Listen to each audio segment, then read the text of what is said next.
Kembali lagi di Cerita Cinta Channel. Jangan lupa like, comment, and subscribe ya. Terima kasih.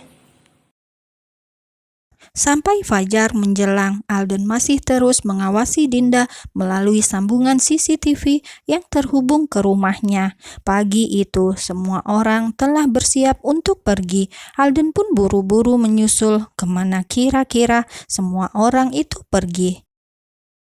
Ternyata seluruh keluarganya dan Dinda mendatangi rumah ini, rumah yang sudah dia benahi sejak hari pertama Dinda meninggalkannya. Bibir Alden tersenyum semirik saat menyadari Dinda tidak lagi memiliki kunci rumah itu, sementara kuncinya ada di dalam dompetnya dan selalu dia bawa. Kunci rumah itu ada 3. Sementara yang selalu dia bawa hanya 1 dan 2, lainnya masih dia simpan di rumah. Dengan penuh percaya diri, Alden menghampiri semua orang dan menyerahkan kunci itu pada sang pemilik. "Ini kuncinya," ucap Alden sekali lagi, dan Dinda langsung merampasnya dengan kasar. Benar-benar sebuah interaksi yang membuat semua orang bertanya-tanya, hanya Alex yang tidak heran sedikit pun. "Alden," ucap Alea, sangat bingung sekali. "Kenapa kamu ada di sini? Dan kenapa kamu yang punya kunci rumah Dinda?" cerca Alea lagi. 2 pertanyaan yang juga ada di benak Arion, Aaron, dan Gia. Mereka berempat menatap Alden dengan lekat, sama-sama menunggu jawaban yang aman Alden lontarkan. Namun saat itu Alden tidak fokus pada pertanyaan sang adik. Dia malah melihat Dinda langsung menunduk dan meremat kedua tangannya sendiri, merasa takut. Dinda pasti takut semua orang tahu bagaimana hubungan mereka selama ini.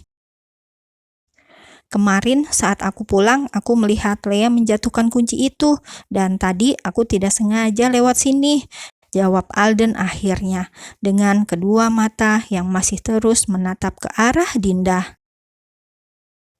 Oh, Alia dan Gia merasa lega mendengarnya, tapi tidak dengan Arion dan Aaron. Si kembar itu tetap menaruh curiga pada sang kakak.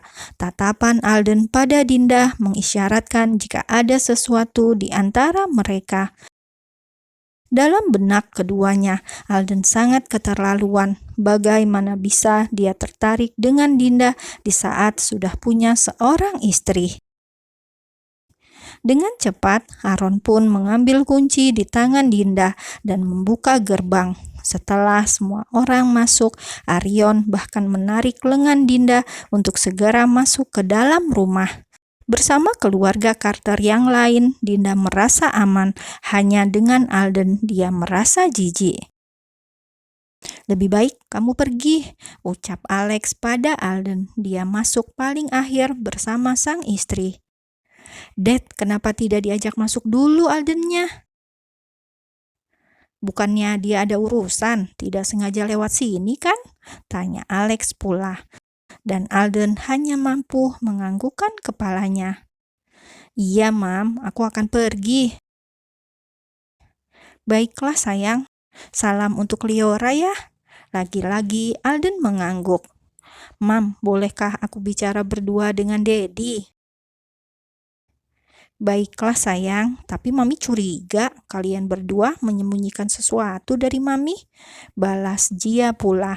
Ini sudah kedua kali 2 orang ini bicara tanpa ingin melibatkan dia. Tapi saat itu Alden hanya tersenyum, sementara Alex mengelus puncak kepala sang istri dengan sayang. "Masuklah lebih dulu, aku akan menyusul." Gia mengangguk, lalu melangkahkan kakinya menyusul anak-anak masuk ke dalam rumah itu, meninggalkan Alex dan Alden tetap berdiri di depan pagar rumah itu. "Dad, aku ingin memberitahu Mami tentang ini semua, tentang Dinda dan Liora yang tidak pernah benar-benar aku nikahi. Biar Daddy yang katakan, kamu urus saja kedua wanita itu." "Tapi kapan, Dad? Aku tidak mau menutupi ini terlalu lama lagi." "Apa ini mudah bagi Mami? kamu sudah benar-benar mengecewakan kami berdua," geram Alex pula. Mudah bagi Alden untuk mengakui kesalahan, tapi Alex dan Gialah yang akan menanggung beban, merasa telah gagal mendidik anak-anak. "Sekarang pergilah, jangan menemui Dinda dulu," titah Alex dengan suara penuh penekanan. Bahkan tanpa menunggu jawaban Alden lebih dulu, dia langsung masuk ke halaman rumah itu. Sementara Alden tetap berdiri di posisi yang sama, terus menatap punggung sang ayah yang semakin menjauh, lalu hilang ketika sudah masuk ke dalam rumah itu. Alex menutup pintunya dan ikut bergabung dengan yang lain. Di rumah ini, Dinda tidak akan sendirian. Wanita itu akan tinggal bersama 2 pembantu dan 1 penjaga keamanan. Diam-diam, Alex pun sudah membayar beberapa orang yang akan terus mengawasi Dinda selama 24 jam saat di rumah ataupun ketika di luar rumah. Alex pastikan calon menantunya ini aman, terlebih dari ancaman Gaida dan Liora. Tidak akan dia biarkan kedua orang itu mendekati calon menantu dan cucunya. Masuk ke dalam rumah ini, banyak foto keluarga milik Dinda, namun dari semua foto hanya ada Dinda dan ibunya. Tidak ada satupun foto sang ayah.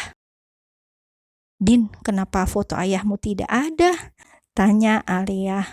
Kini dia dan Dinda sudah berada di kamar berdua, sementara para pria duduk di ruang tengah, sedangkan Jia dan 2 pelayan yang lain memeriksa dapur dan mengisi lemari pendingin dengan berbagai jenis makanan. "Papaku sudah meninggal sejak aku kecil, mamaku juga tidak memiliki fotonya," terang Dinda asal, bukan bermaksud bohong, tapi rasanya sangat malas ketika membicarakan pria bajingan itu. Hanya bersama dengan mamanya di saat masa sulit, lalu setelah hidupnya enak, dia memilih untuk bahagia sendiri dengan menikahi gadis yang lebih muda. Parahnya lagi, sang ayah memutuskan untuk kembali ke negaranya sendiri, membuat mereka kesulitan untuk menuntut. "Maafkan aku, Dinda, kamu pasti sedih." "Tidak apa, Alea, aku tidak sedih. Aku tidak punya perasaan apapun pada ayahku. Mungkin karena selama ini aku tidak mengenalnya." Alea hanya menganggukkan kepalanya saja. "Apa yang kamu cari?" tanya Alea lagi saat melihat Dinda yang seperti sibuk sendiri. Sedari tadi membuka semua laci meja rias, laci meja nakas, bahkan lemari baju. "Aku mencari ponselku, seingatku dulu ada di kamar, tapi kenapa sekarang tidak ada?" jawab Dinda seraya masih terus mencari. Dia bahkan memeriksa kolong tempat tidurnya. "Tidak ada," ucap Dinda sedikit merasa kecewa, padahal di ponsel itu banyak nomor-nomor penting. Dinda tidak tahu jika ponselnya ada di tangan Alden. Pria itu menyimpannya dengan baik, bahkan saling bertukar pesan dengan Julia berpura-pura menjadi Dinda. "Nanti beli ponsel yang baru saja." "Tapi kan Dedi sudah memberimu kartu debit, pakai saja." "Baiklah, nanti aku tanya Dedi dulu, boleh tidak beli ponsel?" Tidak usah tanya. Kalau Dedi sudah memberimu kartu itu, berarti boleh digunakan untuk apapun." "Tetap saja aku tidak enak." Kamu selalu saja tidak enak." Kedua gadis ini terus berdebat, bahkan Alex sempat menegur keduanya ketika mereka tertawa keras. Namun dengan seperti itu, Dinda merasa bahagia, tidak diperlakukan istimewa, malah membuat Dinda merasa nyaman. Suasana di dalam rumah itu terasa begitu hangat. Alex dan Gia pun tersenyum ketika melihat Dinda mulai bisa tertawa. Sepertinya keputusan mereka untuk membuat Dinda pulang adalah keputusan yang tepat. Suasana hangat itu berbanding terbalik dengan yang dirasakan oleh Alden. Pria itu tidak benar-benar pergi, masih duduk di dalam mobilnya yang terparkir cukup jauh dari rumah itu. Tapi dari sini dia masih mampu melihat rumah Dinda. Di antara sepi yang menemani dia, Alden terus menunggu kapan seluruh keluarganya pergi dan terus berpikir bagaimana caranya dia bisa mendekati Dinda. "Oh iya, ponsel," gumam Alden. Saat itu juga dia langsung menekan pedal gas dan segera pulang mengambil ponsel milik Dinda. Alden sangat berharap ketika kembali nanti mobil-mobil milik keluarganya sudah tidak ada.